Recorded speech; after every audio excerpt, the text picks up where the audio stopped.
Gyvenu mieste, turiu butą mašiną, susimoku baudas, kai ratus užrakina ir saugos diržus. Permetu per petį vidurį nakties, policija pamatęs mano paštą. Labą dieną. Labą dieną. Mes, kaip žinome, jūs esat pilietiškiausias Klaipėdos mokinys, taip? Na, jo. Tai ar jūs žinote, kas įvyko kovo 11 dieną?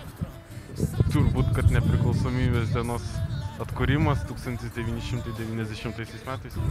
Paskelbtas Lietuvos nepriklausomybės atkūrimo aktas. Na, tai yra Lietuvos nepriklausomybės atkūrimo diena. Tai va, tai ir kaip ir pasako pavadinimas pats aišku. Minite šią dieną. Ar švenčiate kaip nors su šeima gal? Kartais švenčiam, kartais ne. Šokote šitą šokį? Ja. Ar patiko?